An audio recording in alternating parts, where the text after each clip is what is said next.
Très heureuse de vous retrouver pour cette nouvelle émission. Bonjour chez vous, c'est votre rendez-vous quotidien avec l'actualité qui vous concerne. Nous sommes au plus près de vous avec nos partenaires de la presse quotidienne régionale, des télévisions locales et des Indés radios. Nous sommes ensemble pendant 1h30 et au menu du jour, Édouard Philippe a dévoilé sa réforme des retraites. Il estime que les garanties qu'il a données justifient que la grève s'arrête. Mais les syndicats ne l'entendent pas de cette oreille. Le gouvernement s'est moqué du monde, selon la CGT. La ligne rouge a été franchie pour la CFDT qui appelle à rejoindre la mobilisation mardi. Même son de cloche du côté des opposants politiques. Les partis de gauche se sont réunis hier soir. On va en parler avec le sénateur socialiste du Val d'Oise, Rachid Temal. Il est avec nous. Dans une demi-heure, l'invité politique, c'est Gérard Larcher, le président du Sénat. Interview avec la presse quotidienne régionale, représentée ce matin par Julien Lécuyer de La Voix du Nord et Sébastien Couratin de l'Écho républicain. Et puis cette semaine, vous le savez, nous sommes dans Lyon sur les questions d'écologie et d'environnement. Aujourd'hui, direction Sens pour voir ce que les collectivités locales mettent en place pour lutter contre les émissions de gaz à effet de serre. Et puis enfin, dans le Club des territoires, nous décrypterons les propos de Gérard Larcher, le président du Sénat qui sera avec nous pendant une demi-heure. Il s'exprimera sur la réforme des retraites, mais aussi sur les relations entre le Sénat et l'exécutif, ainsi qu'entre les collectivités locales et le gouvernement. Mais avant cela, voici les autres informations de ce jeudi 12 décembre. Députés et sénateurs se sont mis d'accord sur la loi engagement et proximité portée par Sébastien Lecornu. Elle vise à répondre au malaise des maires. Parmi les mesures retenues, une hausse des indemnités pour les maires des petites communes. Et puis on l'a appris dans la nuit, Emmanuel Macron reporte en janvier le sommet du G5 Sahel sur l'opération Barkhane. Ce sommet devait avoir lieu à Pau lundi. La raison de ce report, l'attaque djihadiste dans un camp de l'armée nigérienne hier qui a fait plus de 60 morts. Les dirigeants européens réunis à Bruxelles aujourd'hui pour un sommet essentiellement consacré au climat. Hier, Ursula von der Leyen, la nouvelle présidente de la Commission, a présenté son pacte vert dont l'objectif est la neutralité carbone d'ici 2050, mais qui ne fait pas l'unanimité au sein des 27. Et même si le Brexit ne sera pas au cœur de ce sommet, les dirigeants européens auront les yeux rivés sur le Royaume-Uni où se tiennent aujourd'hui des élections législatives. Et on débute donc avec le sénateur du jour, élu du Val d'Oise, qui siège dans le groupe socialiste. Bonjour Rachid Temal. Bonjour. Merci beaucoup d'être avec nous ce matin. On va bien sûr longuement parler de cette réforme des retraites. Édouard Philippe en a dévoilé les pistes hier et le détail. Il a répondu dans la foulée aux questions des sénateurs. Et puis hier soir à 20h, il était l'invité du journal de TF1 pour défendre sa réforme. Il a maintenu sa ligne de fermeté, mais se dit toujours ouvert aux discussions. On va l'écouter. Je suis ferme sur le principe. Mais je ne suis pas fermé. Et j'ai indiqué à l'ensemble des organisations sociales et syndicales auxquelles je m'adressais ce midi qu'il y avait toute une série de points sur lesquels nous pouvions améliorer la réforme. Je pense à la prise en compte de la pénibilité. C'est une question qui a été évoquée depuis longtemps, notamment par la CFDT. Je pense à la prise en compte des droits familiaux. J'ai indiqué que sur beaucoup de sujets, nous n'étions pas fermés, que ma main était tendue, que ma porte était ouverte, quelle que soit l'expression qui soit retenue, nous ne sommes pas fermés, mais nous sommes déterminés. Car oui, le temps du régime universel, il est venu. Avant de revenir sur le fond de cette réforme, Rachid Temal, sur la ligne, la méthode, on vient d'entendre Édouard Philippe, ferme mais pas fermé, est-ce que c'est la bonne stratégie ? La question qui est posée aujourd'hui, ce matin, pour des millions de Français, c'est de se dire, est-ce que après les annonces du Premier ministre, je suis ou non rassuré. Je crois que d'après tous les sondages, d'après ce qu'on entend, je crois que Emmanuel Macron et bien sûr Édouard Philippe ont fait un tour de force, à savoir que je crois qu'aujourd'hui les Français sont plus inquiets qu'avant sur leurs pensions. La question est de savoir est-ce que les pensions vont être maintenues. Je crois que les Français sont inquiets. Et le tour de force, parce que le Premier ministre avait dit qu'il n'avait pas de baguette magique, il en a une, puisque dorénavant, toutes les organisations syndicales sont contre sa réforme. Toutes, même celles qui sont pour le régime universel. Alors je pourrais dire qu'il y a une exception à la règle, parce qu'il y a toujours une exception à la règle, c'est le MEDEF.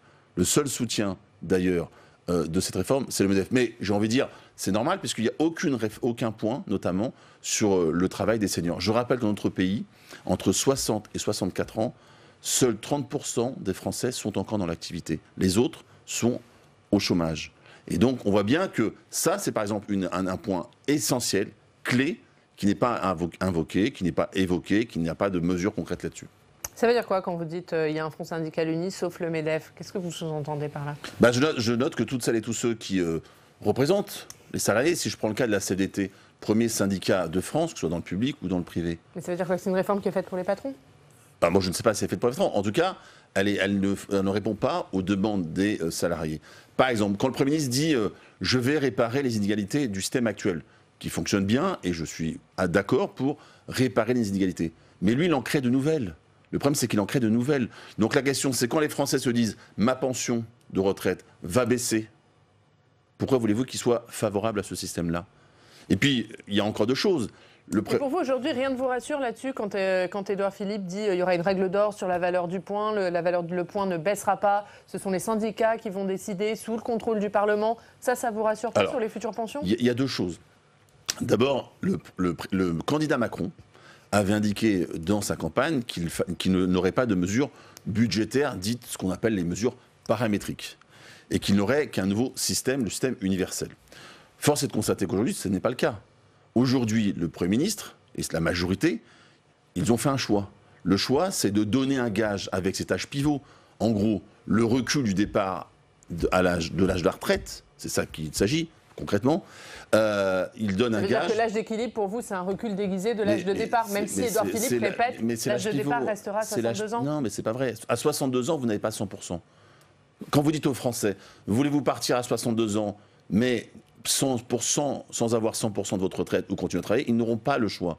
Parce que vous avez un bonus-malus, donc vous aurez un malus. Chacun le comprend quand vous avez vos assurances.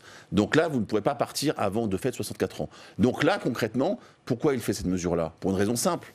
C'est parce que c'est donner un gage à l'électorat filloniste, de droite, qui a rejoint Macron à l'occasion des élections européennes, et le pouvoir ne veut pas qu'il reparte, cet électorat-là. Donc il leur dit, regardez votre totem du recul de l'âge de la retraite, je viens de vous le donner, restez avec moi. C'est ça le message qui est donné. Donc c'est la réforme paramétrique. Tout le monde avait dit qu'on n'en voulait pas, et d'ailleurs c'est injuste.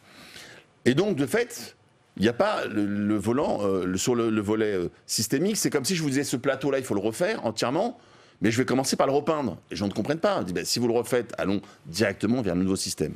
Sur le nouveau système, aujourd'hui, vous avez des millions de Français, et c'est pas moi qui le dis, c'est le Premier ministre qui l'a dit lors de son précédent discours devant le CESE, il dit il y a des millions de Français qui vont perdre, qui seront des perdants.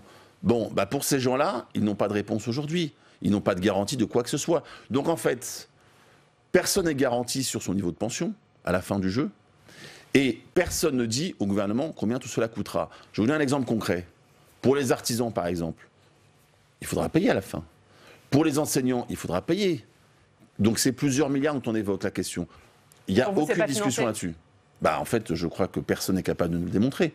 Puisque on dit on mettra les moyens. Quels sont les moyens? Puis après, je pourrais évoquer effectivement, sur la pénibilité, il n'y a rien. Alors qu'on sait que c'est une question centrale, puisqu'on sait que la durée de vie en bonne santé n'est pas la même en fonction de votre emploi. Sur la question, par exemple, de la pénibilité, je vous l'ai dit. Sur la question des retraites multiples, pour l'instant, rien n'est clair. Sur la question du point, qu'est-ce qui est aujourd'hui garanti sur le point? Qu'il n'y aura jamais, en tout cas. Qu'il n'y aura jamais de baisse? Pas. Sur quel mécanisme? On le sait? On ne le sait pas. Il a promis une règle d'or qui ferait que le point ne baissera pas. Oui, on l'a promis. Il nous a promis qu'il n'y aurait pas d'âge pivot, il est arrivé l'âge pivot. La parole aujourd'hui de ce gouvernement-là n'est pas tenue ou n'est pas tenable. Donc personne n'y croit.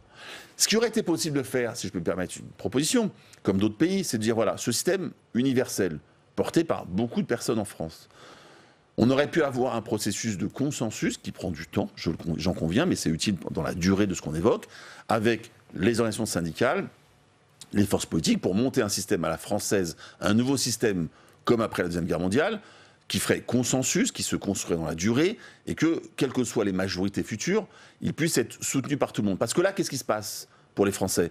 C'est une réforme qui est contestée. Ils se disent... Et pourtant, le gouvernement a fait cette concertation dont vous parlez, 18 mois de concertation avec Jean-Paul Delevoye et les syndicats. Excusez-moi, Jean-Paul Delevoye fait 18 mois de concertation. Il donne un document. Dans le document, il y a même des erreurs sur les modèles, ils sont obligés de le reconnaître. Finalement, le président de la République, à Biarritz, rouvre tous les débats. Et depuis, chaque ministre a un avis différent d'un autre ministre. À chaque fois, vous en avez un, il est différent. Donc, pour les Français, c'est trouble, ambiguïté, inquiétude, interrogation et contradiction. Ils ne peuvent pas être d'accord. Sur le fond, on a bien compris ce qui ne vous allait pas. Est-ce qu'il y a quand même des choses qui vous vont dans cette réforme? On va présenter hier. Alors, je vais vous dire, moi, le fait qu'on puisse avoir tous les Français dans un système de retraite me convient. Alors je rappelle que le système universel ne veut pas dire la même chose pour tout le monde, parce qu'on sait très bien, et on le voit pour les forces de sécurité, etc. Mais qu'on est par exemple pour les agriculteurs, pour les artisans, etc. dans le système, moi je suis favorable à cela. Après, il faut regarder ce qu'il y a dedans. On va dire, il y aura une mesure qui peut être intéressante, c'est les 1 000 € minimum. Deux remarques. La première, c'est quand le groupe socialiste au Sénat a déposé un amendement pour faire cette réforme à 1 000 € minimum, le gouvernement s'y est opposé. Tant mieux qu'il change d'avis, il s'y est opposé. Mais là aussi, il faut être sérieux sur les chiffres. Si on se dit que c'est 1 000 €, en 2021, on est à 30 € près de ce que seraient les 1 000 €, sans rien toucher. Donc en fait, le cadeau, c'est 30 € par mois. Bon, moi je pense qu'avoir 100% du SMIC et non pas 85% du SMIC, comme le propose d'ailleurs la CFDT, c'est 1 202 € net, me paraît être le bon chiffre. Donc je crois qu'il manque encore un bout là-dessus. Allez, on l'a vu, vous le disiez, cette réforme, elle a uni les syndicats, un front syndical uni. Ça faisait longtemps que ça n'était pas arrivé. Elle a aussi revigoré la gauche. Un front commun, là aussi, s'est dessiné hier. Les partis étaient réunis à Saint-Denis pour un meeting commun. On va voir le récit de cette soirée avec Jordan Klein. Une autre réforme est possible. C'est le slogan affiché en grand dans cette salle de la Bourse du Travail de Saint-Denis. En dessous, plusieurs représentants des forces politiques de gauche pour un meeting main dans la main, 100% contre la réforme des retraites. Nous demandons tous le retrait de la réforme par points, de la réforme Macron. Et donc nous avons tous fait le constat que cette réforme était extrêmement mauvaise pour l'ensemble des salariés. L'ensemble des forces politiques demandent le retrait de la réforme Macron. Devant un public conquis, les représentants des formations de gauche égrènent pendant environ 2 heures les solutions alternatives, comme le maintien de l'âge légal ou l'augmentation des petites retraites. C'est ça l'enjeu, c'est d'arriver à s'opposer à cette réforme et à en proposer une qui va dans le sens de plus de justice sociale, de préserver l'avenir à la fois des personnes qui approchent de la retraite et de toute cette jeunesse qui entre sur le marché du travail précarisée. En toile de fond, l'union des gauches est sur toutes les lèvres pendant ce meeting. Pour l'instant, le combat, ce sont les retraites, répondent les responsables.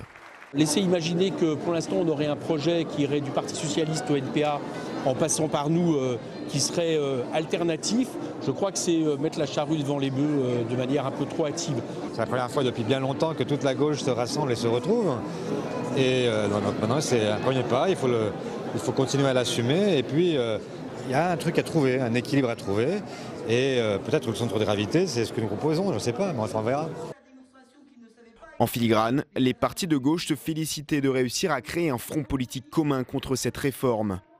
Pour l'instant, l'image d'une gauche unie s'arrête à ce combat. Tous appellent sans exception à continuer la grève et les manifestations. Est-ce que cette réforme des retraites, c'est aussi un moyen pour la gauche de se refaire une santé, Rachid Temal? Non, moi je ne le vois pas du tout comme ça. Le combat pour les retraites, c'est d'améliorer la vie concrète des Français qui sont dans l'âge de retraite, qui vont arriver à la retraite, qui vont avancer. Et c'est aussi un combat pour sauver le système que nous connaissons par répartition. Parce que je rappelle que dans la réforme actuelle qui est proposée, via un système sur les cadres, les cadres supérieurs via un allègement, c'est l'entrée de la capitalisation. Donc moi, c'est surtout ça les combats qui m'intéressent. Ce n'est pas le combat de la gauche, c'est le combat des gens. Sur le meeting de la gauche, que les choses soient claires, et je crois qu'ils l'ont, les uns et les autres l'ont dit, l'unité ne veut pas dire unanimité. On le voit d'ailleurs, vous présentez chacun des contre-projets séparés. Pourquoi ne pas présenter de manière unie un contre-projet de la gauche? Parce que nous n'avons pas la même vision de ce qu'est une réforme des retraites. Les choses sont simples. Je pense qu'il ne faut pas mentir aux Français. Et donc c'est pour ça d'ailleurs que le groupe socialiste au Sénat, avec le groupe socialiste à l'Assemblée, on proposera des choses sur une réforme juste, une réforme solidaire. Et là-dessus, il n'y aura pas de souci. Donc nous ferons, vous verrez, des propositions. Nous en avons déjà fait. Je vous en ai cité une notamment sur la question du minimum. Nous en ferons d'autres sur... Alors justement, un dernier mot. Vous me dites que vous allez faire des propositions. Vous allez les faire lors de l'examen du texte au Parlement. On suppose pourquoi continuer à appeler à la mobilisation dans la rue et ne pas attendre de présenter vos propositions au Parlement? Parce que je crois que vous l'avez entendu, les représentants des syndicats, donc c'est leur rôle premier. Je rappelle que le Premier ministre avait dit, le Président de la République a dit qu'il y aurait un acte 2 du quinquennat. Et d'ailleurs, il avait remercié les corps intermédiaires d'être revenus dans le jeu, parce qu'il les avait exclus du jeu, pour le grand débat. Et vous voyez bien, vous les entendez, ils vous disent tous, on a eu des réunions, pas de négociations, et à la fin, nous ne sommes pas d'accord.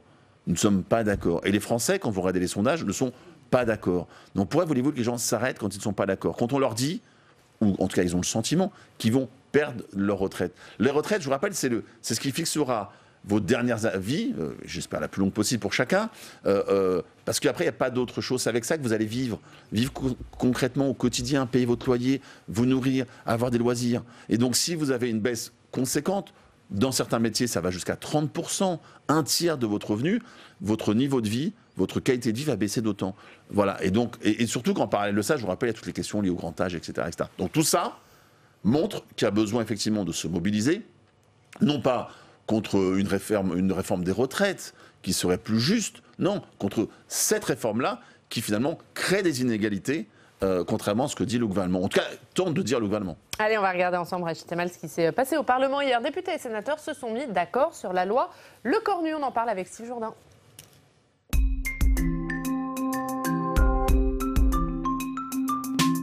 Bonjour Steve. Bonjour Yann, bonjour Rachid Temal. Et on va donc parler de cet accord obtenu sur cette loi Le Cornu, le texte engagement et proximité qui vise à lutter contre le malaise des maires. Oui, c'est le dénouement d'un suspense qui aura duré plusieurs semaines. Hier, députés et sénateurs ont trouvé un accord en commission mixte paritaire sur un texte aussi connu sous le nom de loi Le Cornu. Alors de quoi parle-t-on ? Eh bien d'un texte censé renforcer le statut de l'élu ainsi que l'autorité des maires dans l'exercice de leurs fonctions, Oriane. Et bien très concrètement, du coup, qu'est-ce qui va changer avec cette loi, Steve ? Un gros plan sur la mesure phare de cet accord, la hausse des indemnités des maires des petites communes. Elles seront automatiquement augmentées. Pour vous donner un exemple très concret, un maire d'une commune de moins de 500 habitants touche actuellement une indemnité mensuelle de 661 € exactement. Et bien cette indemnité sera portée à 991 € après la réforme. Alors d'autres points sont prévus par le texte, comme par exemple la facilitation du transfert des compétences eau et assainissement à l'intercommunalité. En revanche, en ce qui concerne les mesures visant à aboutir à la parité dans les conseils municipaux, elles n'ont pas été retenues par la commission. Oriane, d'autres mesures concernant les élus locaux vont suivre. Les sénateurs comptent revenir à la charge l'année prochaine à l'occasion du projet de loi 3D, projet de loi défendu par Jacqueline Gouraud. Et ce texte, Le Cornu, on le disait, c'était une manière de répondre au malaise des maires. Oui, rappelez-vous, l'été dernier, Oriane, le maire de la commune de Signes, dans le Var, était tué en tentant d'empêcher un camion de jeter des gravats sur le bord de la route. Le drame, on s'en souvient, avait provoqué une vague d'émotion dans tout le pays. Le gouvernement et les sénateurs s'étaient alors emparés de la question. Gouvernement et sénateurs, main dans la main au chevet des maires de France, après quelques tensions entre l'exécutif et le Sénat. Un compromis a donc finalement été trouvé, Oriane. Et rapidement, Steve, ce compromis, il arrive à quelques mois des municipales. Oui, on le sait, il y a une volonté claire et affichée de la part d'Emmanuel Macron de retrouver la confiance des maires qui se sont parfois sentis ignorés, méprisés même par l'exécutif ces derniers temps. En conséquence, le président, vous vous en souvenez, avait tenté de se rabibocher avec les élus au moment du dernier congrès des maires de France. Vous êtes les piliers de la République, avait-il déclaré devant les élus.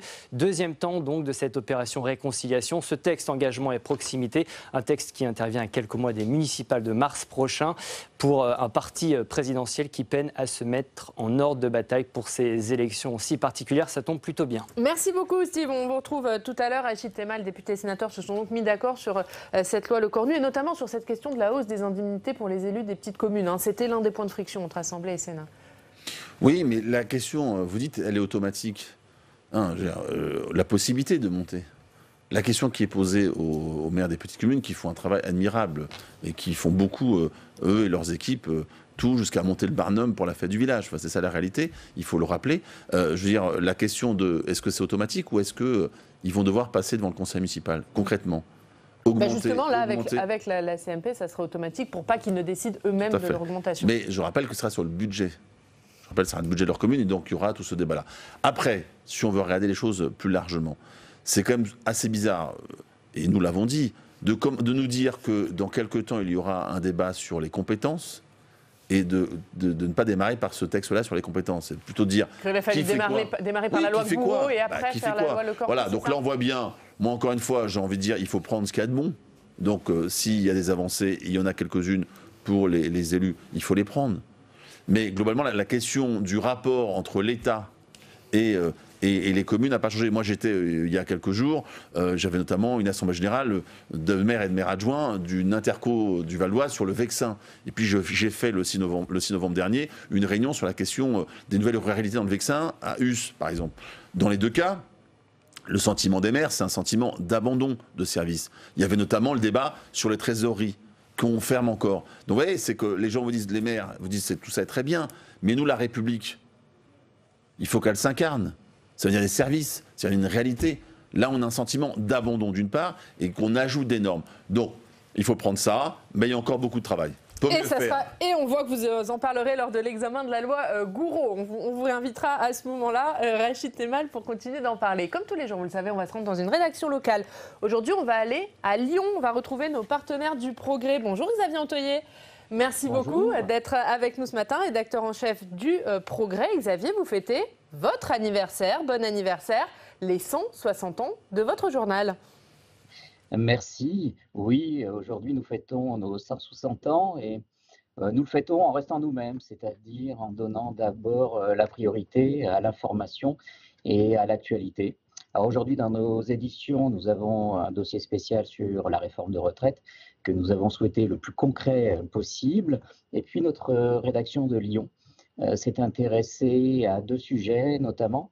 D'abord à l'autoroute A466, qui est une autoroute très pratique, mais peu fréquentée parce qu'elle coûte 3,10 € pour 3 km et on explique pourquoi.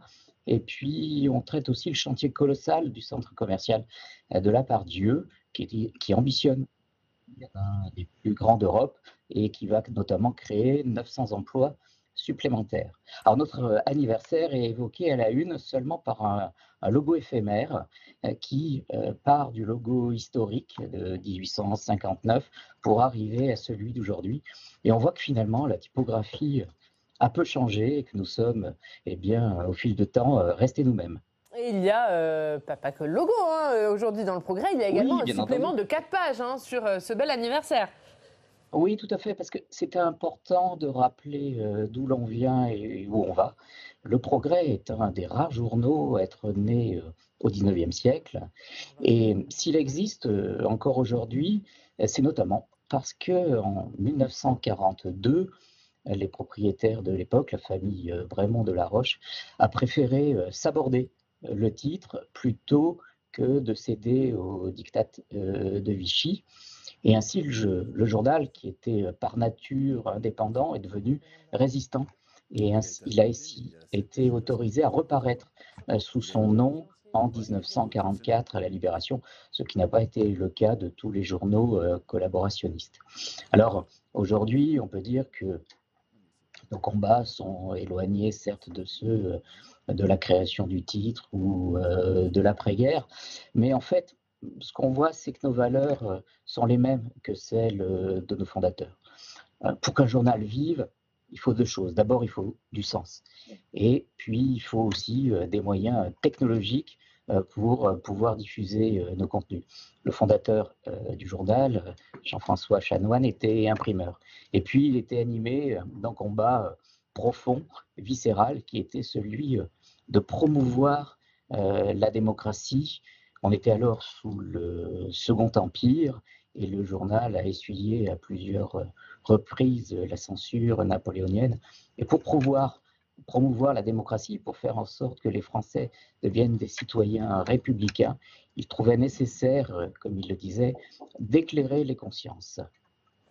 Et Xavier Antoyer, ces valeurs dont vous nous parlez, ce sont des valeurs que vous défendez encore aujourd'hui dans votre journal.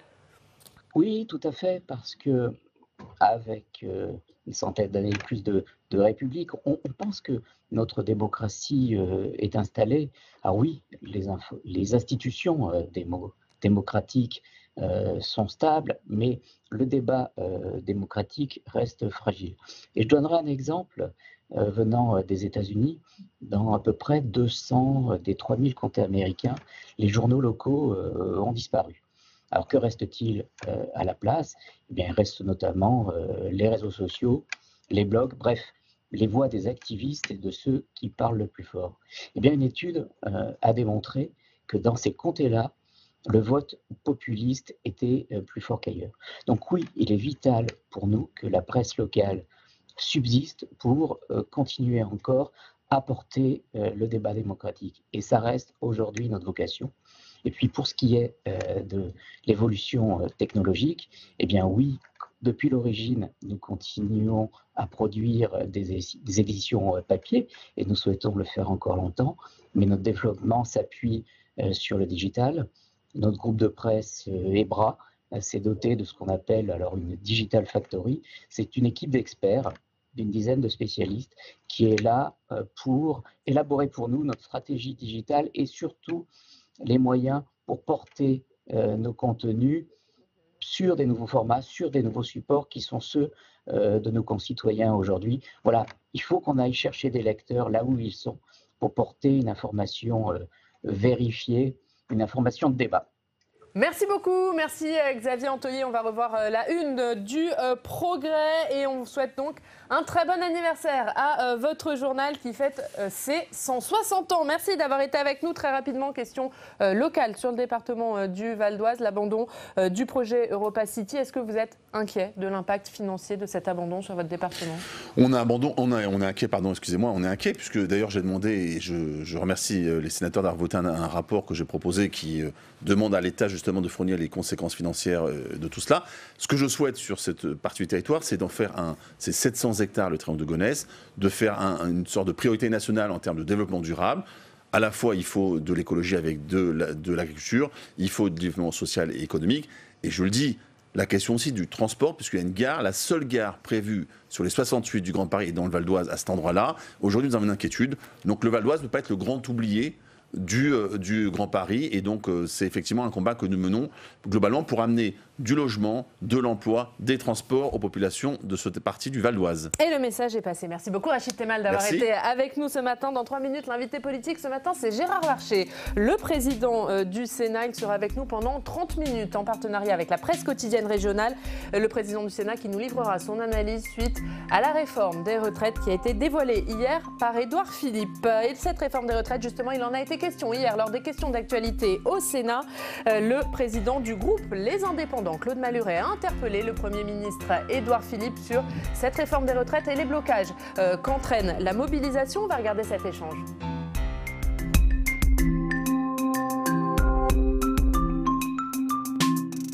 Monsieur le Premier ministre, la France est aujourd'hui divisée en 2 camps. Ceux qui râlent et ceux qui râlent contre ceux qui râlent. Ces derniers jours, on a surtout entendu les premiers. Je voudrais parler des autres, de tous les autres. Ceux qui ne défilent pas, qui n'ont pas de mégaphone, pas de pancarte parce qu'ils savent qu'un examen objectif des faits est toujours trop long pour une banderole. Ceux qui ne font pas grève et se font parfois pour cela injurier ou crever leurs pneus.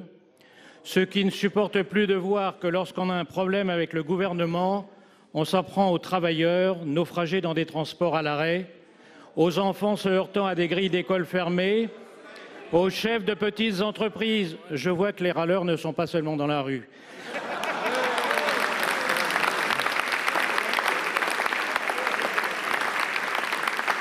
Aux chefs de petites entreprises supportant seuls le coût de l'absentéisme forcé de leurs employés, aux commerçants espérant rattraper les pertes subies l'an dernier et qui voient s'annoncer pour Noël de nouvelles pertes au plus grand profit d'Amazon, ceux à qui l'on dit que le service public a une obligation de continuité et qui constatent que 90% des grèves ont lieu dans le secteur public, ceux qui constatent que les soi-disant défenseurs du service public s'en prennent en priorité aux usagers de ce même service et que le baratin de la grève au service de tous n'est que le faux nez de la défense de privilèges corporatistes. Nicolas Sarkozy avait réussi en 2007 à faire voter une loi sur le service minimum qui a fonctionné pendant quelques années. Elle est désormais bafouée et inopérante. Ma question est la suivante, Monsieur le Premier ministre. Premièrement, pouvez-vous nous assurer de la détermination du gouvernement face au blocage présent et annoncé ? Deuxièmement, n'est-il pas temps, comme le proposent certains de nos collègues sur ces bancs, de réfléchir à de nouvelles dispositions sur le service minimum garanti ? Monsieur le Président Malhuret, avec votre style inimitable, et d'ailleurs illimité, vous décrivez une réalité qui est préoccupante. Le droit de grève et le droit de manifester sont des libertés constitutionnellement préservées et défendues, et elles doivent être respectées. Nous le savons tous, je le dis et je l'ai toujours dit. Ce que je regrette, c'est que le choix des uns ou des autres puisse passer par la dénonciation des autres. Nous vivons dans une démocratie. Nous devons assumer nos choix et nos positions. Ceux qui font grève ont le droit de le faire, mais ils doivent le faire conformément à la loi. Menacer ceux qui ne font pas grève n'est pas correct. Ce que je veux dire, Monsieur le Président Malhuret, c'est que le gouvernement ne veut pas opposer les Français les uns aux autres. Je ne suis pas dans la logique consistant à dire qu'il y aura des vainqueurs ou des vaincus. Je pense que la solidarité nationale qui s'incarne dans un régime universel de retraite est exactement porteuse de la logique inverse, celle dans laquelle tous les Français, quel que soit leur statut, c'est vrai, quel que soit leur métier, c'est vrai, contribuent à la retraite de tous les Français.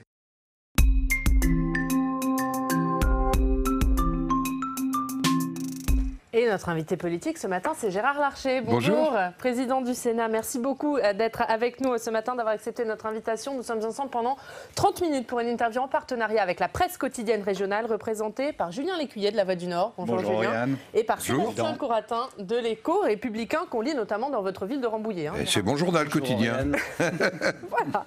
On va commencer bien sûr, Monsieur le Président, par cette réforme des retraites. Édouard Philippe qui a détaillé hier sa réforme. Vous demandiez, vous, au gouvernement, de sortir du flou, de l'ambiguïté. Est-ce que ce matin, vous y voyez plus clair? Écoutez, en tous les cas, on a des perspectives de réforme, mais qui sont marquées par ce que j'appelle le péché originel. On a refusé d'affronter la question de l'âge depuis le départ, et on se retrouve avec cette question de l'âge, qui est devenue, après cet appelé âge pivot, est devenu un âge d'équilibre. Et ce sujet-là va être le sujet de tension. On est passé, après une année et demie de concertation, souvenez-vous, un rapport cet été, on découvre l'âge pivot, ensuite on a la retraite grand-père, on a la retraite par secteur. Tout ça avait créé cette anxiété dont j'avais parlé chez un de vos confrères il y a 2 semaines. Il y a des choses dans les propositions du Premier ministre que je juge intéressantes. Par exemple, la décision de confier la gestion de la valeur du point aux partenaires sociaux. Vous savez que je suis attaché au paritarisme, ça n'est pas une chose simple. Mais on a vu que Agirc Arrco, eux, ils avaient été capables de faire face aux réalités. La question aussi des petites retraites inférieures à 1 000 €, une conception plus large de la pénibilité, avec la question de l'emploi des seniors.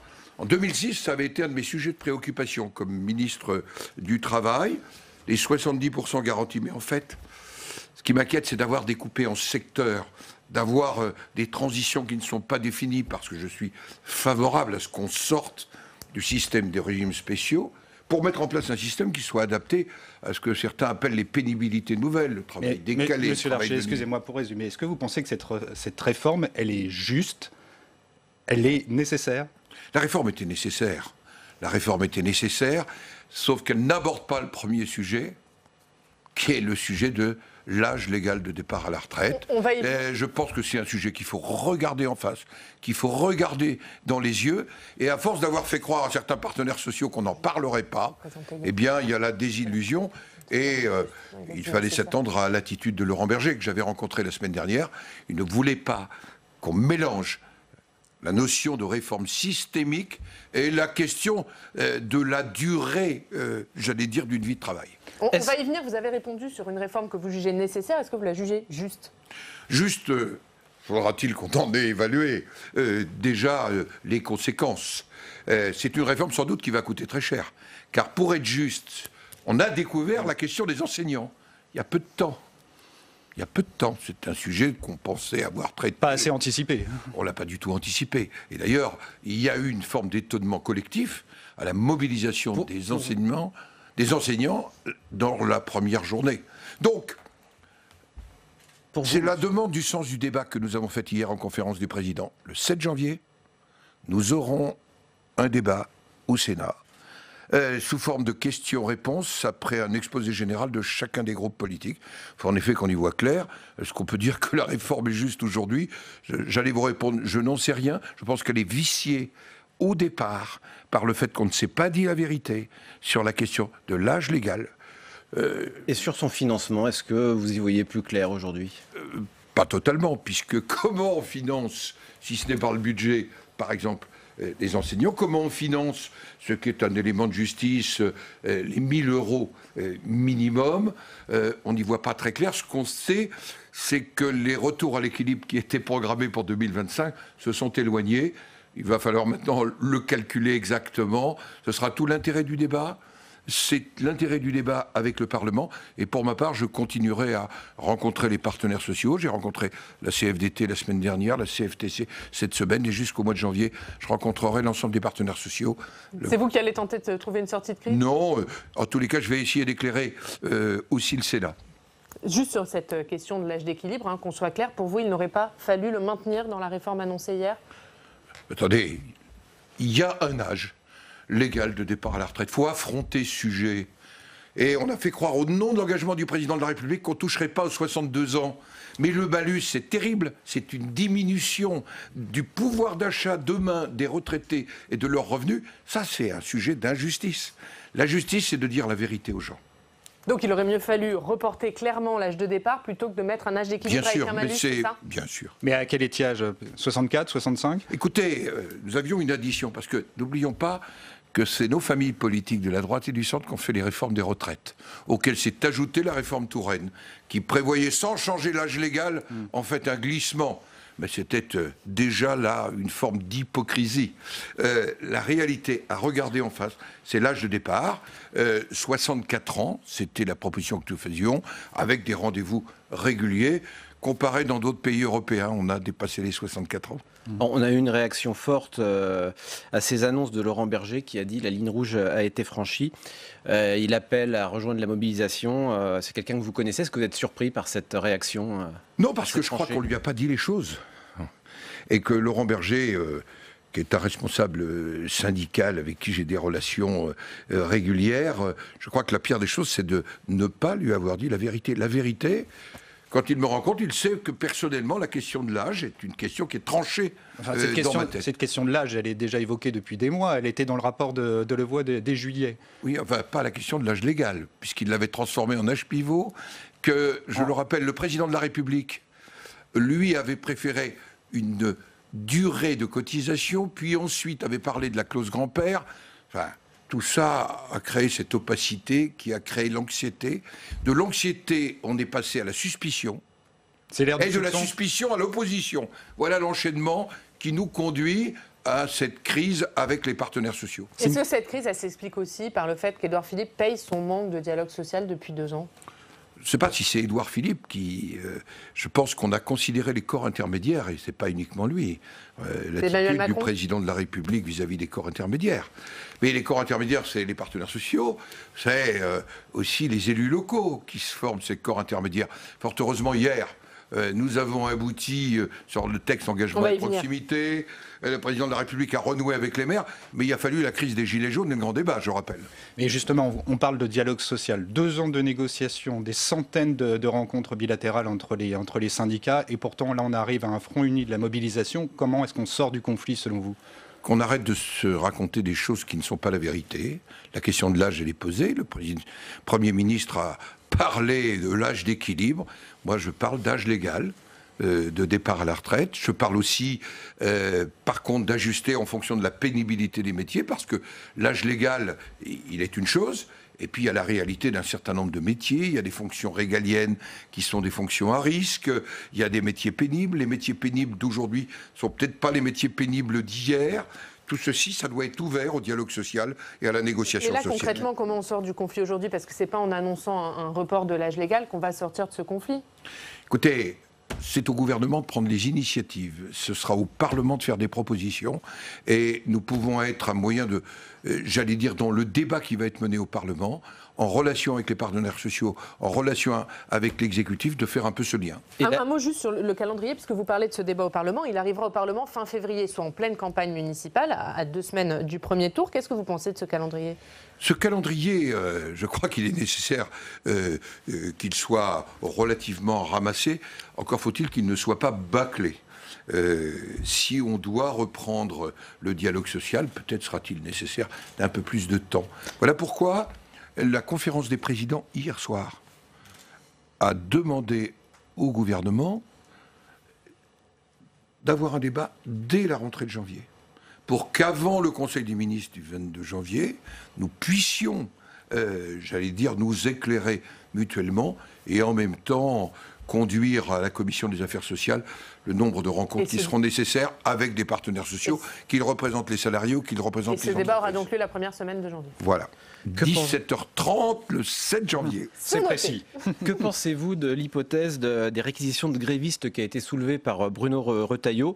Est-ce qu'il faut poser cette question d'un service minimum réel? La question, elle est posée parce que elle est posée réellement entre les droits des uns et les droits des autres.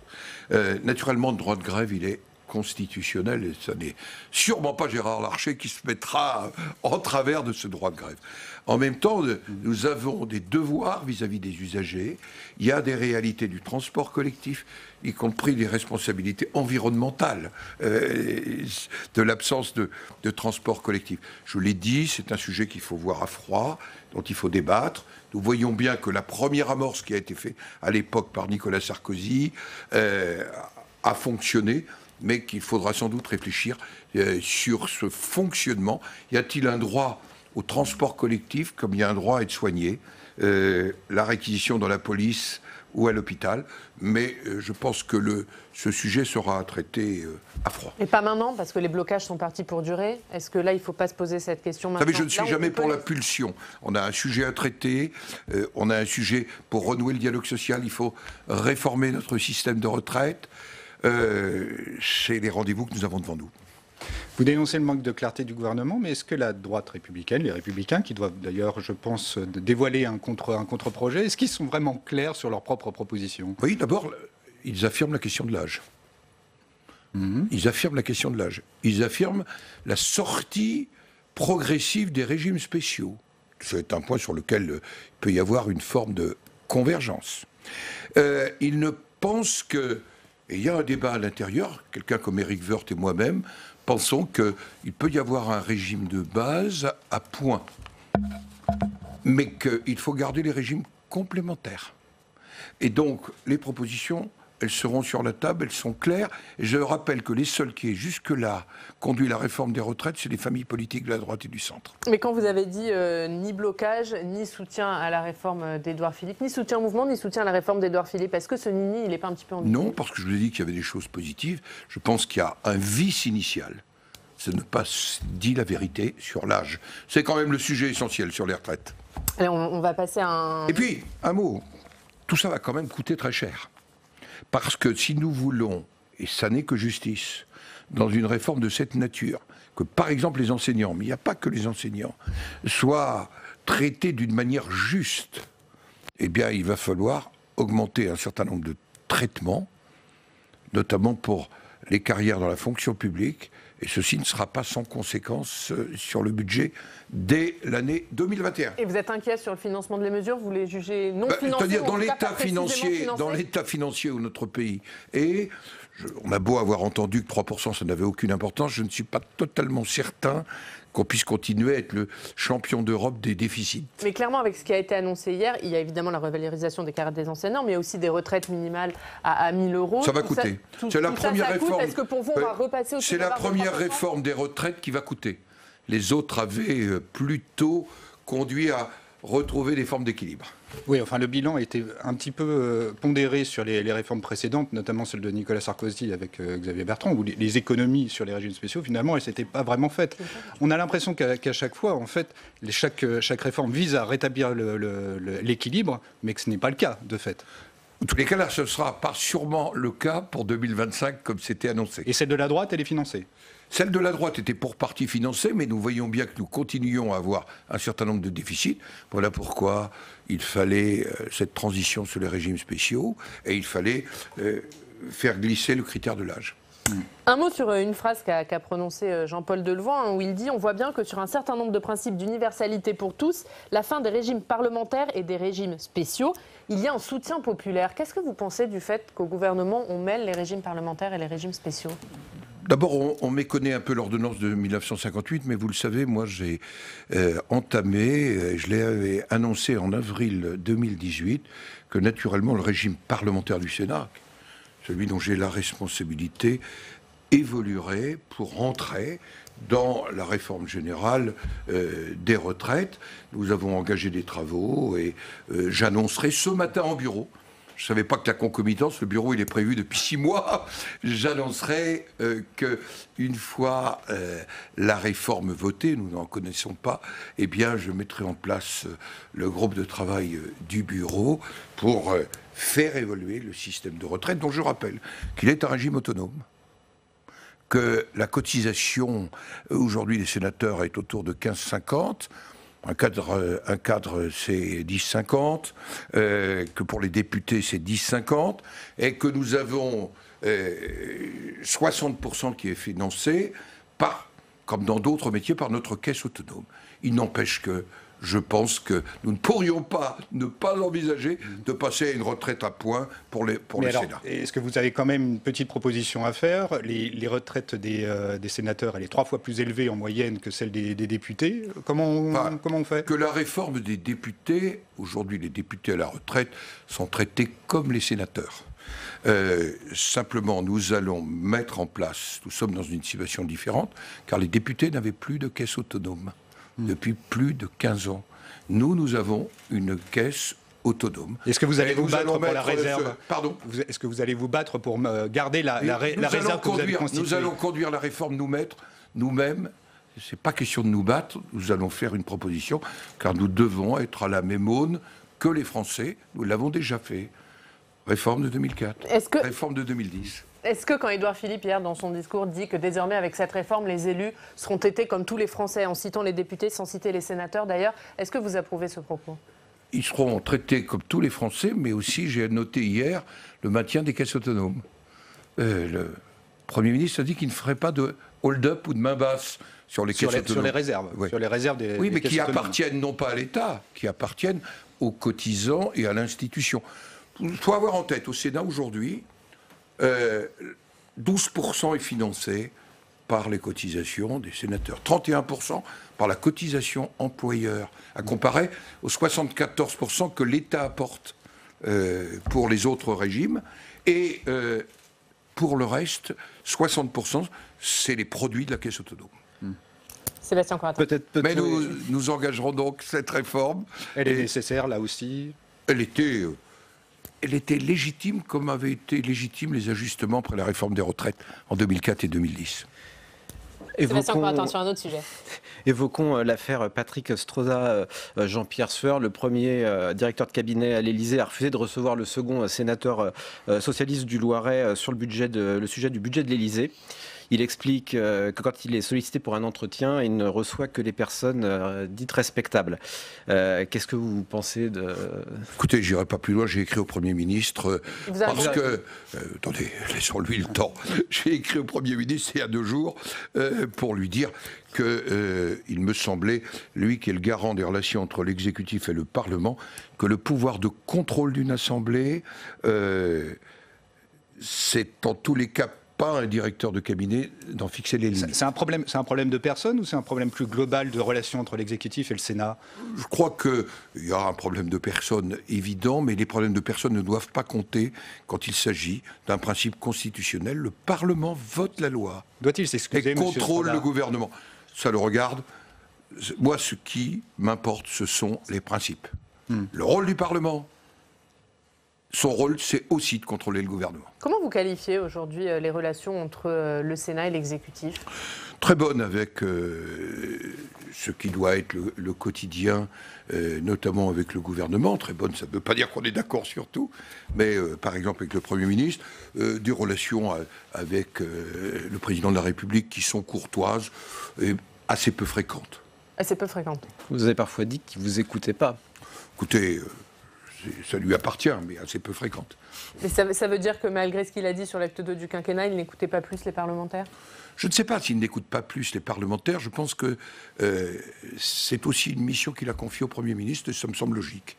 Moi, j'ai cette conception de la Ve République, vous savez, où le Premier ministre n'est pas uniquement, quelque part, le collaborateur du Président de la République. D'ailleurs, peut-être que c'est ce qui a été démontré hier dans les propos du Premier ministre sur la réforme des retraites. Cela dit, vous dites des bonnes relations, mais vous n'êtes pas tendre avec le président. Vous dites qu'il y a un problème de cap, il y a un problème de méthode.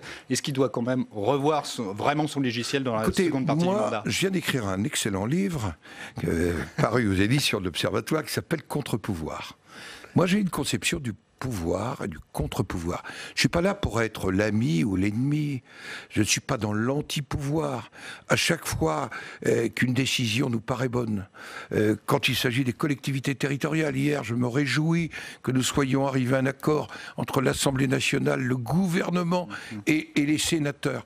Mais je pense que notre rôle, on applique un principe de limitation en quelque sorte d'un pouvoir qui ne serait pas contrôlé. Voilà pourquoi je pense que la fonction de contrôle est importante. Alors justement, vous parlez de cette loi Le Cornu. Hier, effectivement, députés et sénateurs se sont mis d'accord. Cette loi Le Cornu, engagement et proximité, elle vise à répondre au malaise des maires. L'accord, il n'était pas gagné. Vous mettiez d'ailleurs en garde contre des lignes rouges. Finalement, c'est quoi? L'Assemblée nationale a fini par écouter le Sénat? En tous les cas, dans un excellent journal qui s'appelle La Voix du Nord, je me suis exprimé à la veille du Congrès des maires. En effet, il me semblait que les travaux en commission à l'Assemblée nationale ne reprenaient pas simplement les travaux du Sénat, mais les engagements du président de la République à l'issue du grand débat, et notamment de sa rencontre avec les maires. Il s'agit de quoi? Le maire et la commune est au cœur de la démocratie locale. Les compétences entre l'intercommunalité et la commune, sur des sujets aussi quotidiens que l'eau et l'assainissement, que les compétences du quotidien, la voirie, les espaces verts. Le rôle et la place du conseil municipal dans les décisions. Et puis bien sûr, le statut des élus. Statut des élus qui n'est pas que la question indemnitaire, mais aussi dans quelles conditions les élus sont-ils protégés et les pouvoirs de police du maire à la protection. Tout ceci, je crois que nous avons avancé et que nous avons réussi à trouver les bonnes convergences. Vous voyez que sur ce sujet-là, il a fallu un moment s'exprimer fort, mais je rappelle que le Sénat, c'est les représentants des collectivités territoriales et que nous portions un travail qui avait été fait pendant plusieurs années au sein de la commission des lois. Et on a eu deux rapporteurs, Mathieu Darnaud, Françoise Gatel, qui ont été très en phase avec les élus. Et moi-même, pour avoir rencontré très nombreuses assemblées générales de maires, très nombreux élus, je peux vous dire que c'était attendu. On a un deuxième rendez-vous, décentralisation. Justement, nouvelle génération de la décentralisation et nous allons commencer à travailler sur le sujet parce que vous voyez qu'avoir voté une proposition de loi, on se dit parfois à quoi ça sert de voter une proposition de loi. En juin 2018, sur cet ajustement de la loi sur la nouvelle organisation territoriale de la République, ça nous a conduit à l'accord en CMP d'hier, puisque 80% de ce qui était hier avait été voté très largement par les sénateurs. Ce qui est sorti de cette commission mixte paritaire, pour vous, c'est une victoire pour le Sénat ou c'est une position de... Je crois que c'est une victoire pour les collectivités territoriales et la commune, non pas contre l'intercommunalité. Je crois profondément à l'intercommunalité. Et à l'éco-républicain, on sait bien mon engagement pour l'intercommunalité.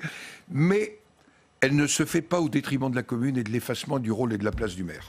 Est-ce que vous pensez que le gouvernement est prêt à un nouveau souffle de décentralisation, comme l'appellent les élus locaux?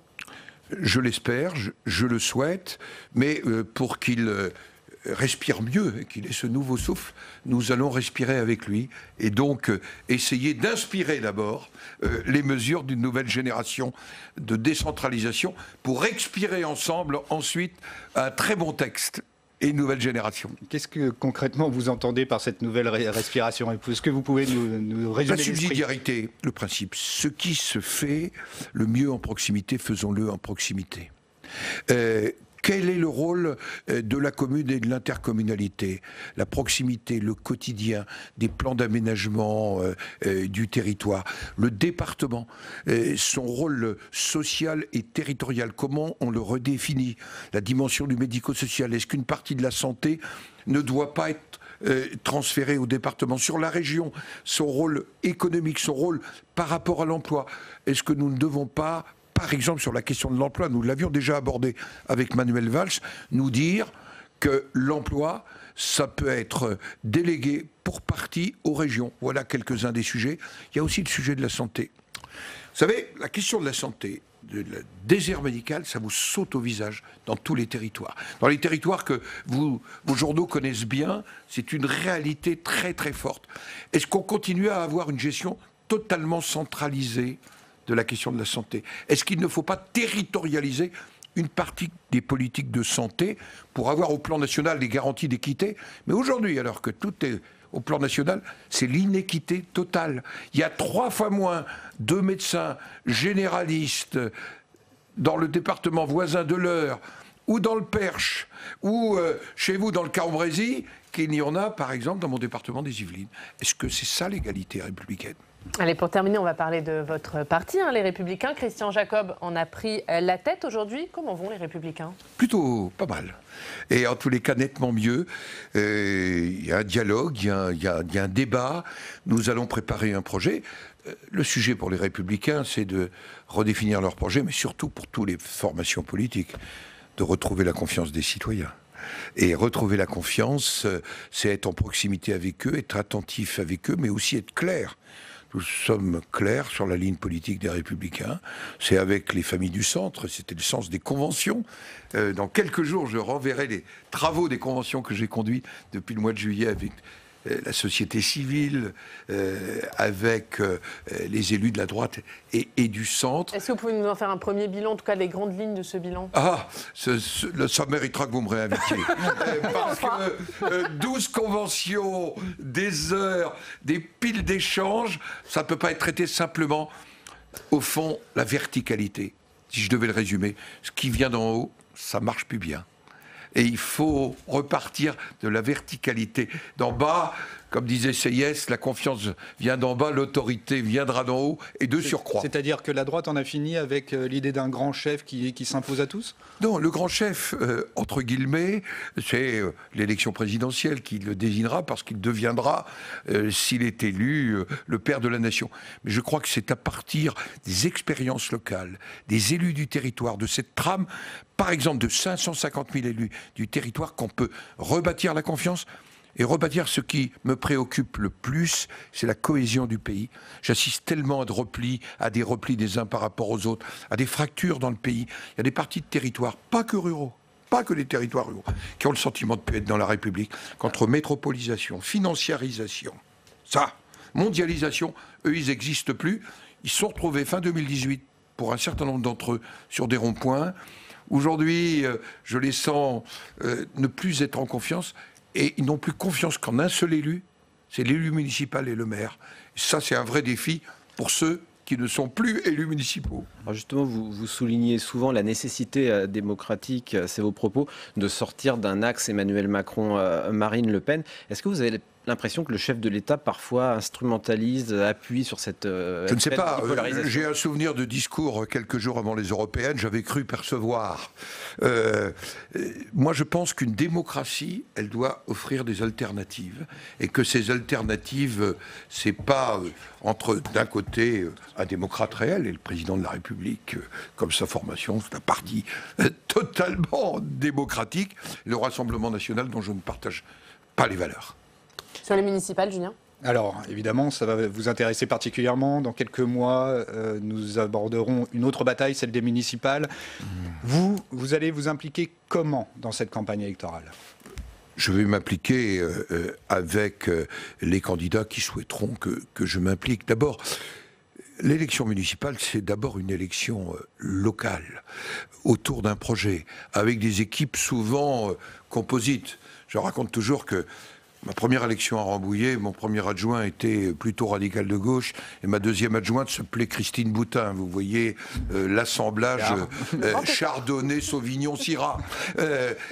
Parce que c'est ça la vie locale.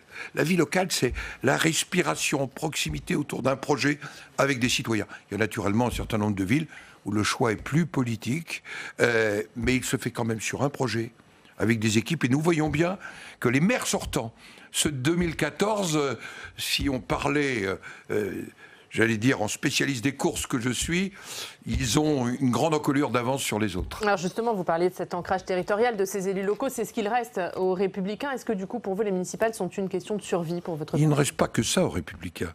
Nous sommes le premier groupe au Sénat, nous sommes le premier groupe d'opposition, et nous avons cette trame d'élus locaux qui, dans la traduction par exemple, et la présidence de l'AMF par François Baroin, c'est une réalité. Mais ce qui nous devons tous rebâtir, c'est la confiance autour d'un projet. Et ça, c'est vraiment l'enjeu des temps qui viennent. Une formation politique, elle n'a d'intérêt que si elle propose aux citoyens un projet et qu'elle noue avec ses citoyens, eh bien, une espèce de pacte de confiance. À quel seuil vous situez un succès électoral pour votre camp aux élections municipales? Écoutez, là, je ne fixe pas de seuil.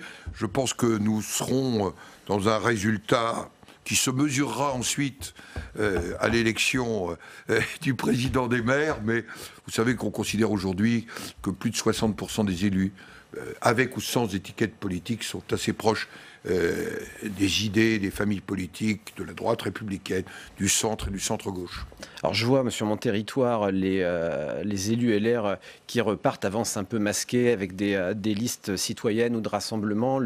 On est un peu face à une droite qui ne dit pas son nom. Ça a toujours été le cas. Je vais chercher sur mes affiches à Rambouillet. Vous verrez que ça a d'abord été... tous pour De Jean le Rotrou, tous pour Rambouillet. Vous qui avez fait une grande tournée des maires, vous avez rencontré ces élus locaux, vous n'êtes pas un peu déçu qu'il n'y ait pas plus de retours? Pas du tout. Je pense que je vois les gens qui tiennent le territoire. J'étais samedi en Seine-Maritime, vous savez, ils viennent d'affronter Lubrizol. J'ai trouvé des élus extraordinairement responsables. Et c'est à mon avis ce qui compte notre pays. On aimerait vous entendre sur deux villes, Paris et Marseille.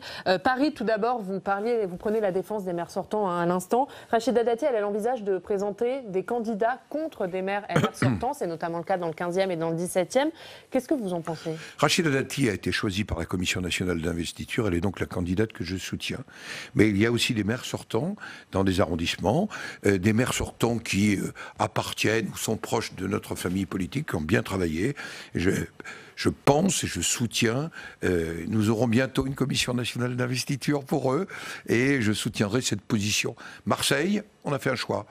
Martine Vassal, ce choix a, en quelque sorte, comme tout choix, mis Bruno Gilles deuxième. C'est, vous le savez, un très bon sénateur. C'est un élu très enraciné dans son territoire. Tellement enraciné qu'il a maintenu sa candidature. Oui, vous lui demandez d'abandonner ou pas? Je pense qu'il faut qu'il se rapproche, Martine Vassal et lui. Je continuerai inlassablement à être quelqu'un qui tente de rapprocher les uns et les autres.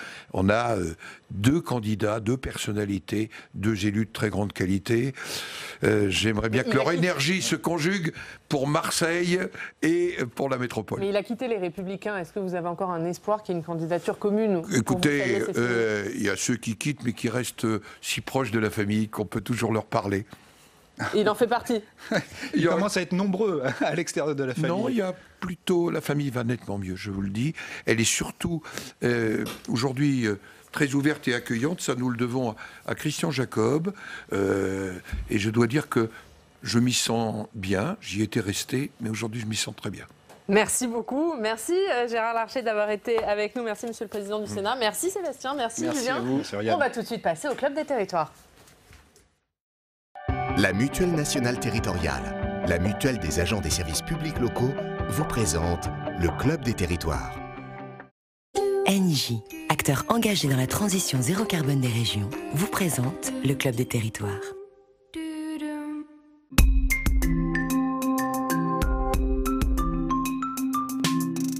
La presse quotidienne régionale et les télévisions locales vous présentent le Club des Territoires. Le Club des Territoires, en partenariat avec la presse quotidienne régionale, les télévisions locales et les Indés radios. Un Club des Territoires largement consacré bien sûr à l'analyse de l'interview de Gérard Larcher. Dans 20 minutes, nous regarderons ensemble notre reportage en région. Cette semaine, vous le savez, nous sommes dans l'Yonne pour parler environnement, écologie à l'heure de la COP25. Nous irons à Sens pour voir comment les collectivités locales luttent contre les émissions de gaz à effet de serre. Mais d'abord, nous allons revenir sur cette interview de Gérard Larcher, le président du Sénat, qui était notre invité pendant une demi-heure. On va analyser tout ça. On va d'abord l'écouter, Gérard Larcher. Il est revenu sur la réforme des retraites et les annonces d'Édouard Philippe. On l'écoute. Est-ce qu'on peut dire que la réforme est juste aujourd'hui? J'allais vous répondre, je n'en sais rien. Je pense qu'elle est viciée au départ par le fait qu'on ne s'est pas dit la vérité sur la question de l'âge légal. Et sur son financement, est-ce que vous y voyez plus clair aujourd'hui? Pas totalement, puisque comment on finance, si ce n'est par le budget, par exemple, les enseignants, comment on finance ce qui est un élément de justice, les 1 000 euros minimum, on n'y voit pas très clair. Ce qu'on sait, c'est que les retours à l'équilibre qui étaient programmés pour 2025 se sont éloignés. Il va falloir maintenant le calculer exactement. Ce sera tout l'intérêt du débat. C'est l'intérêt du débat avec le Parlement. Et pour ma part, je continuerai à rencontrer les partenaires sociaux. J'ai rencontré la CFDT la semaine dernière, la CFTC cette semaine, et jusqu'au mois de janvier, je rencontrerai l'ensemble des partenaires sociaux. C'est vous qui allez tenter de trouver une sortie de crise? Non, en tous les cas, je vais essayer d'éclairer aussi le Sénat.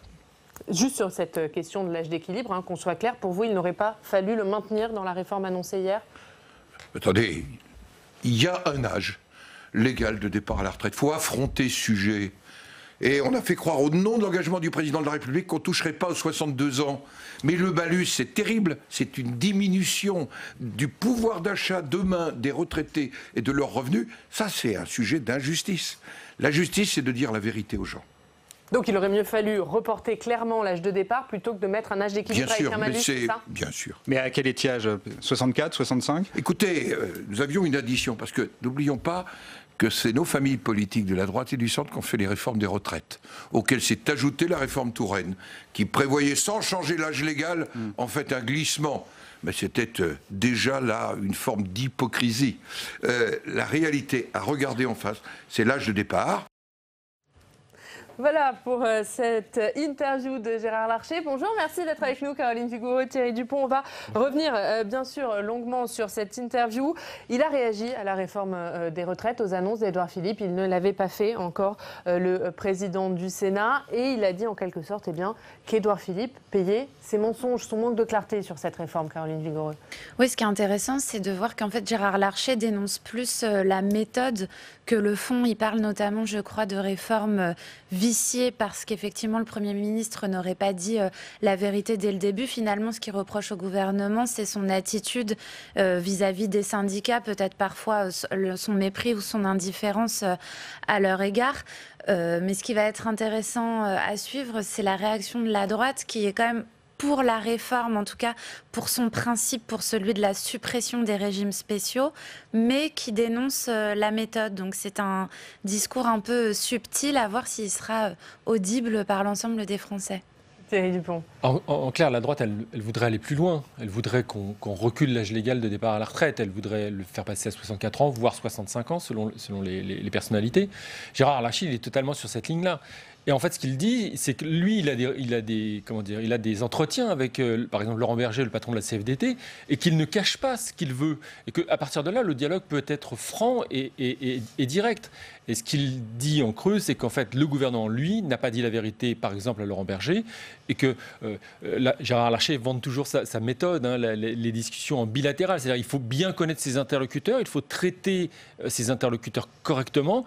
Il faut avoir un goût pour le dialogue avec les corps intermédiaires, ce qu'a n'a pas fait le gouvernement visiblement ces derniers mois. Encore une fois, il se présente en chantre du dialogue social, Gérard Larcher, ce matin. Lui, il va recevoir les syndicats, lui, il leur parle franchement. Oui, et c'est pourtant ce qu'a essayé de faire Édouard Philippe en les recevant, mais le gouvernement avait pris le contre-pied en disant on va volontairement laisser des flous pour dire qu'en fait, il y a encore beaucoup de leviers d'action et beaucoup de choses sur la table à négocier. Finalement, ça s'est retourné contre le gouvernement, puisque les syndicats ont dit, puisque vous ne nous dites pas les choses, finalement, on est pris au dépourvu, et finalement, ils se retrouvent avec un front syndical unanimement contre.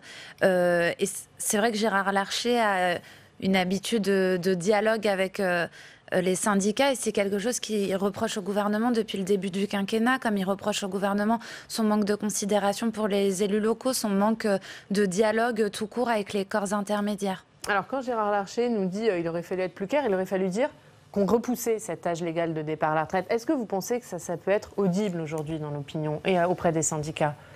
Alors auprès des syndicats, sans doute pas. Mais auprès de l'électorat de droite, oui, sans doute. Et il faut pas oublier qu'une partie de l'électorat de droite est passé dans le camp du gouvernement et que donc je pense que la stratégie de la droite, en tout cas celle de Gérard Larcher, c'est de dire vous voulez faire une réforme, chiche, faisons une vraie réforme. Ce que vous proposez là ne sera pas efficace. D'abord, c'est trop loin, c'est trop décalé dans le temps, ça va coûter de l'argent. Gérard Larcher a beaucoup insisté là-dessus parce qu'on ne sait pas très bien comment vont être financés tous les aménagements qui sont proposés par le gouvernement. Donc voilà, une vraie réforme, ok.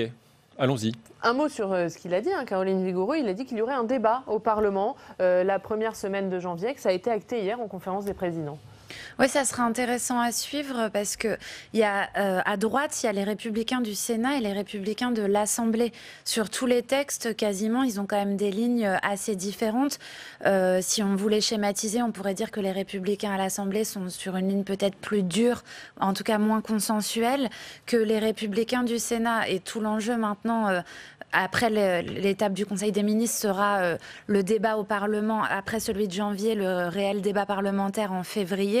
Ça sera intéressant de voir comment les droites respectives, Assemblée et Sénat, se positionnent par rapport à ce texte. Et justement, cette ambiguïté dont parle Caroline, vous en parlez cette semaine, Thierry, dans l'Express. L'opposition cherche ses lignes et vous montrez bien que les Républicains, ils ont eu du mal à se mettre d'accord sur une ligne commune sur ce projet de loi. Ils ont fait des pas les uns vers les autres. En tout cas, ils essayent. Oui, parce qu'il y a plusieurs lignes chez les Républicains. Il y a la ligne traditionnelle, je dirais, libérale, incarnée par Bruno Retailleau au Sénat, mais également par Éric Woerth à l'Assemblée. Et puis, vous avez une nouvelle génération d'élus, souvent des quadras, qui sont plutôt élus de circonscriptions ou de territoires plus populaires, et qui, eux, développent une philosophie, et notamment une philosophie économique et sociale, plus interventionniste, plus en direction des classes moyennes. Et ça, c'est plutôt incarné, soit par quelqu'un comme Guillaume Pelletier, soit par des gens comme Aurélien Pradier, qui est une des valeurs montantes du parti. Et on voit bien qu'ils ne sont pas tout à fait d'accord. Par exemple, sur l'âge de départ en retraite, il y en a ce qu'on appelle les mesures paramétriques en jargon, ils n'étaient pas très favorables, les plus sensibles à la droite sociale, pour faire court, n'étaient pas très allantes sur ce domaine-là, alors que les libéraux, et même Gérard Larcher, disent il faut y aller, il faut faire une mesure d'âge. Donc, ils ont du mal à se mettre d'accord, ils essaient de travailler faire converger leurs idées. Ils y sont plutôt parvenus récemment. Alors, sur la question des mobilisations, des blocages, on a demandé à Gérard Larcher ce qu'il pensait de la proposition de loi de Bruno Retailleau et il est resté sur sa ligne, toujours une fin de non-recevoir. Il parle de pulsion, il ne faut pas faire des lois sous la pulsion. Oui, alors que Bruno Retailleau est donc chef du groupe LR au Sénat, lui, il assure qu'il est quand même majoritairement suivi dans sa proposition de loi. On verra, je crois qu'elle est encore soumise à co-signature. C'est vrai que c'est une proposition très clivante en elle-même de réquisitionner, d'offrir la possibilité aux entreprises de réquisitionner le personnel gréviste. En même temps, c'est la signature de Bruno Retailleau qui est lui sur une ligne plus dure que celle de Gérard Larcher. Finalement, peut-être que leur décalage sur cette proposition de loi illustre aussi leur décalage sur les questions sociales, où Bruno Retailleau campe sur une ligne, oui, beaucoup plus ferme, quand Gérard Larcher est un adepte du dialogue, avec plus de rondeur et de souplesse. Est-ce qu'ils s'éloignent de plus en plus, Bruno Retailleau et Gérard Larcher ? Non, mais ils ont des stratégies personnelles différentes qui tiennent à leur positionnement respectif. Il y en a un qui est le président du Sénat et qui compte bien le rester, ça, on a bien compris. Et puis Bruno Retailleau qui, lui, incarne une sensibilité de la droite et qui le dit régulièrement, si ces idées ne sont pas défendues lors de la prochaine présidentielle, il réfléchira à se présenter lui-même. Alors, en revanche, quand on lui a demandé comment étaient les relations entre le Sénat et l'exécutif, eh bien là, il a eu l'air de dire qu'il n'y avait pas de friture sur la ligne. Ça se passe bien. Oui, alors que ça a été quand même assez heurté depuis le début du quinquennat. Et pour preuve, la révision constitutionnelle qui est toujours au point mort. On ne sait même pas bien où ça en est. Le gouvernement avait mis la responsabilité sur le Sénat met la responsabilité sur le gouvernement. Et personnellement, Emmanuel Macron et Gérard Larcher s'entendent bien, ont toujours eu des rapports assez cordiaux. Quand Emmanuel Macron avait été élu, l'un des premiers qu'il avait été voir, c'était Gérard Larcher. C'était un geste qui était très apprécié. Mais depuis le peu de cas d'Emmanuel Macron pour les élus locaux, pour les corps intermédiaires, à braquer Gérard Larcher, leurs relations sont quand même plus distendu qu'auparavant. Ça se passe pas si bien que ça, hein, Thierry Dupont. Non, ça se passe pas si bien que ça. Et puis, au gouvernement, on soupçonne Gérard Larcher d'avoir un agenda politique, de vouloir, pourquoi pas, être un recours en 2022 si le pays était au bord de l'explosion. Donc voilà. Donc il y a des petits, il y a des tensions. Elles se sont illustrées récemment avec je dirais l'altercation entre Jean-Pierre Sueur et Patrick Stroda par voie de presse interposée. Voilà, bon, après, il ne faut pas les surestimer. Ils arrivent quand même à s'entendre quand il le faut. La preuve, c'est l'accord qui a finalement été trouvé sur le projet de loi engagement et proximité, puisque finalement, il y a une commission mixte paritaire qui a été conclusive. C'était pas gagné d'avance, et visiblement, donc on a trouvé, entre le gouvernement, l'Assemblée nationale et le Sénat, on a trouvé des terrains d'entente. Sur les Républicains, là aussi, Gérard Larcher dit que ça se passe bien et même qu'ils s'y sont mieux depuis que Christian Jacob a pris la tête du parti. Je pense que pour Gérard Larcher, c'est beaucoup plus facile, entre guillemets, depuis que Christian Jacob a pris la tête du parti qu'avec Laurent Wauquiez, où les lignes étaient quand même radicalement différentes. Là, Christian Jacob, Gérard Larcher, ils se connaissent bien, ils s'apprécient, ils sont sur des lignes avec des nuances, mais plus proches qu'ils ne l'étaient de Laurent Wauquiez, où finalement il était là parce qu'il était loyal à sa famille politique, mais il ne se retrouvait en rien dans la ligne défendue par Laurent Wauquiez. Et c'est l'opinion, je crois, qui avait parlé de dévauquiérisation du parti. Tout à fait. Dans cet article. Donc forcément, nouvelle ligne, ça convient à Gérard Larcher. Oui, c'était d'abord Christian Jacob et Gérard Larcher, c'est un peu le même creuset du chiracisme. Il y a quand même une patte sociale affirmée, un ancrage dans les territoires, et puis beaucoup moins de différences, notamment sur les sujets régaliens, où on sentait bien que Laurent Wauquiez, lui, voulait toujours pousser davantage sur ces thématiques-là, thématiques régaliennes, thématiques de l'identité, ce qui n'est pas du tout ce que Gérard Larcher aime comme thématique. Et voilà pour cette analyse de l'interview de Gérard Larcher. On va se rendre dans une rédaction locale, c'est le principe de cette émission. On va aller aujourd'hui à Marseille, retrouver nos partenaires de la Provence. Bonjour Guillaume Ricavi, vous êtes le directeur des rédactions de la Provence. Édouard Philippe, qui a présenté hier les grands principes de la réforme des retraites, et les syndicats, ils sont vent debout. Et les syndicats sont vent debout, effectivement, à Marseille et dans les Bouches-du-Rhône aussi, effectivement, très remontés contre les mesures annoncées par le Premier ministre. C'est ce qu'on explique, dans le journal ce matin, avec, effectivement, on l'a bien vu et vous en parliez sur votre antenne, l'entrée dans le jeu de la contestation de la CFDT, qui avait été silencieuse depuis la première mobilisation du 5 décembre et qui compte bien faire entendre sa voix. Une mobilisation qui, dans les Bouches-du-Rhône, même si lors de la manifestation de mardi, les rangs étaient un petit peu plus clairsemés, ne diminue pas, notamment dans la pétrochimie. Ce matin, des sites de production pétrochimique de l'étang de Berre, à côté de Marseille, sont toujours en grève. Et après la partie expédition de ces sites, c'est la partie production qui va être à l'arrêt aujourd'hui, faisant craindre bien évidemment une crainte de pénurie d'essence à Marseille et dans la région de façon plus globale. C'est en tout cas la menace qui va peser jusqu'à la prochaine mobilisation dans la rue, le 17. Rendez-vous est déjà donné à Marseille sur la Canebière pour une grande mobilisation très large, puisque, on se le disait, tous les syndicats, à l'exception du MEDEF, sont maintenant opposés aux mesures annoncées par le gouvernement.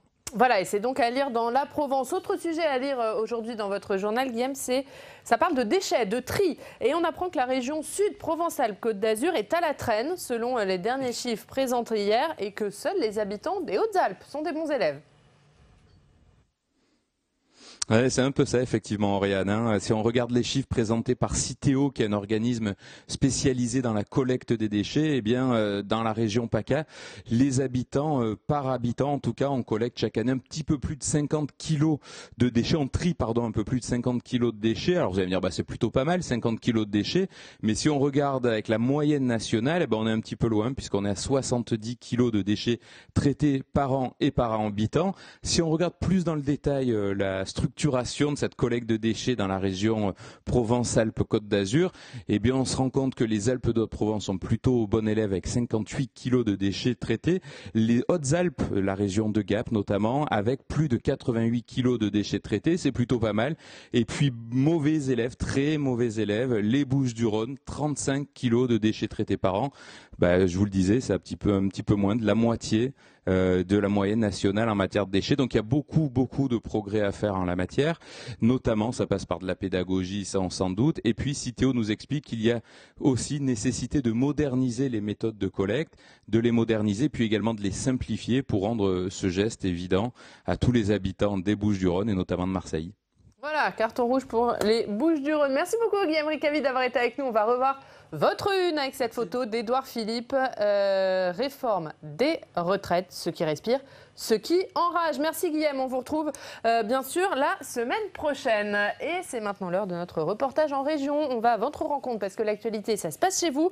Toute la semaine, vous le savez, nous sommes dans Lyon pour parler écologie, environnement à l'heure de la COP25. L'un des principaux enjeux de cette COP, c'est la lutte contre les émissions de gaz à effet de serre. Vous allez le voir, les collectivités, elles mettent en place des solutions pour diminuer ces émissions. Illustration à Sciences, dans Lyon, où se sont rendus Quentin Calmet et Romane Boudier.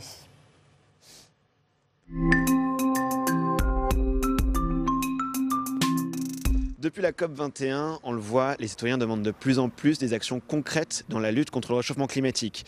Les collectivités locales, que ce soit la région, le département ou les communes, elles sont en première ligne dans la lutte contre les émissions de gaz à effet de serre.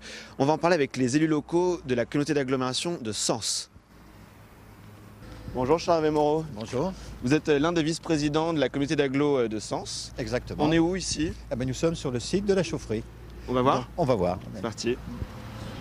Cette usine, elle existe depuis 50 ans. Qu'est-ce qui a évolué depuis 2012? En fait, on a pris la décision en 2012 de maintenir et de développer notre taux d'énergie renouvelable. Donc on a fait effectivement appel à la mise en place d'une chaufferie bois. Cette chaufferie bois permet d'utiliser des plaquettes qui sont prises dans les 100 km autour de la ville de Sens et qui maintiennent notre taux d'énergie renouvelable. Parce qu'en plus, c'est un département qui produit beaucoup de bois.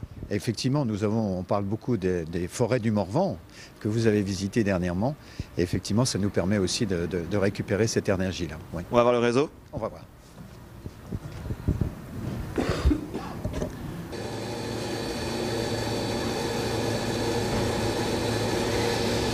Cette chaufferie, elle doit alimenter à terme 6200 logements à Sens. C'est là l'une des actions concrètes en faveur de la transition énergétique. Mais alors, est-ce qu'il y a une ambition forte en matière de politique environnementale pour les élus locaux? On va aller poser la question à la maire de Sens. Bonjour. Bonjour. Alors, Marie-Louise Faure, vous êtes la présidente de l'agglomération du Grand Sénonais, vous êtes la maire de Sens. On a vu les collectivités locales qui sont de plus en plus en première ligne depuis la COP21 dans la lutte pour le développement durable.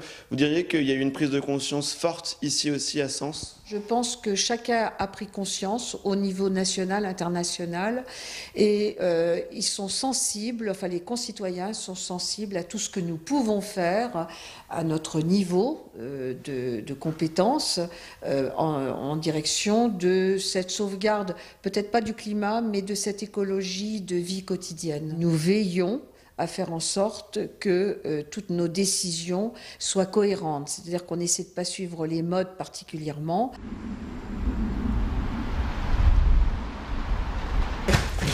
Voilà, je pense que les appels sont de plus en plus nationaux, donc du coup c'est... Ouais, mais bon, ceux qui cherchent des initiatives locales et qui ne les trouvent pas, forcément, on doit se faire le relais de ça. Bonjour Mathieu Lutoun. Bonjour. Donc vous êtes un des militants qui est à l'origine des marches pour le climat ici à Sens. On a rencontré les élus locaux qui nous disent qu'ils ont une action concrète en faveur du climat. Est-ce que selon vous, cette action, elle est à la hauteur aujourd'hui ? Je pense clairement non. On a fait pas mal d'ateliers sur tous les sujets, l'eau, la gestion des déchets, la biodiversité, la mobilité, les mobilités douces, les alternatives à la voiture, etc. Sur tous ces sujets-là, je pense que c'est très en deçà de ce qu'il faut faire. En fait, c'est assez simple, hein. Je pense, comme dans tout en politique, il y a des choses qu'on a envie de faire et puis il y a des priorités et on met l'argent quelque part. À Sens, clairement, c'est la 5e roue du carrosse, il suffit d'analyser les budgets pour le voir, hein. On le voit, il y a une attente forte des citoyens en matière d'écologie. Les élus assurent avoir entendu le message, mais rappellent aussi que ces politiques vertes demandent davantage de moyens, ainsi que plus d'expertise dans les territoires. Voilà pour ces reportages dans Lyon de Quentin Calmet, Romane Boudier. Vous avez pu les voir toute la semaine. Quentin sera avec nous demain pour les débriefer. On va passer à la revue de presse, ce qu'il y a dans vos quotidiens régionaux aujourd'hui.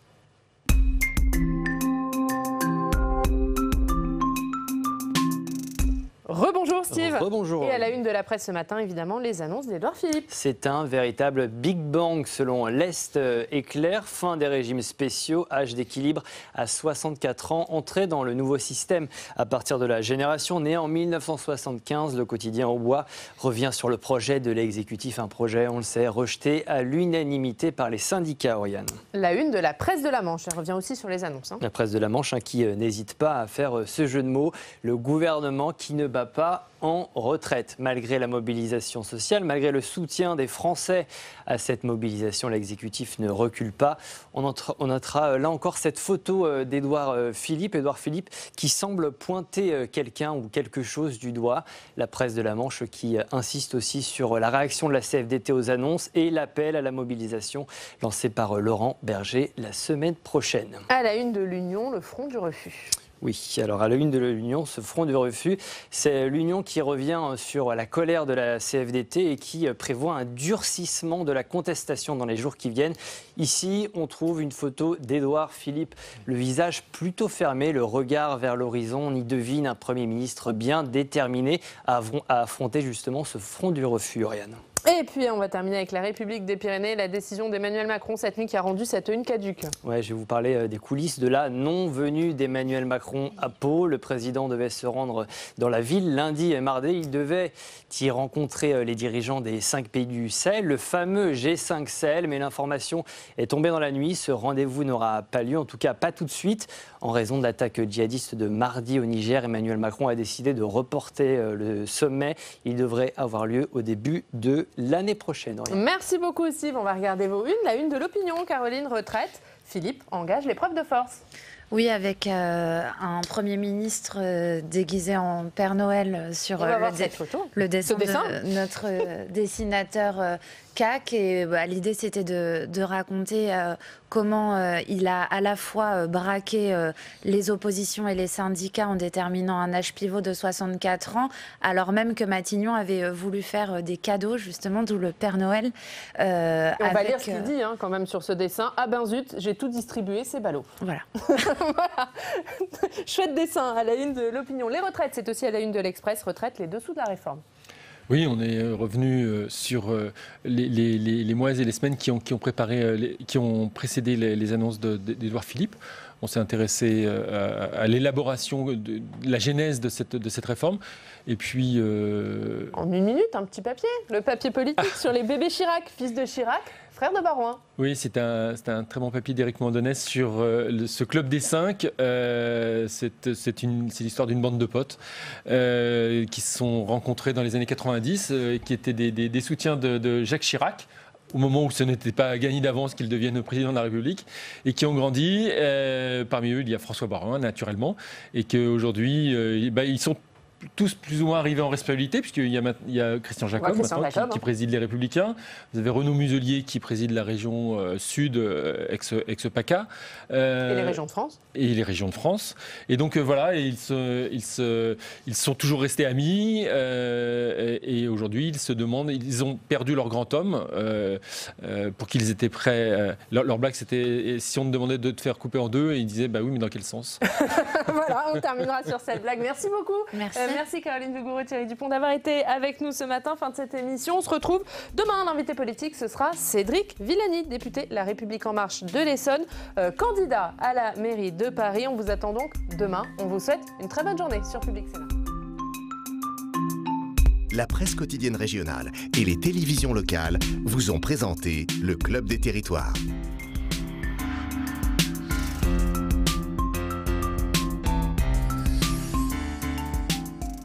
La Mutuelle Nationale Territoriale, la mutuelle des agents des services publics locaux, vous a présenté le Club des Territoires.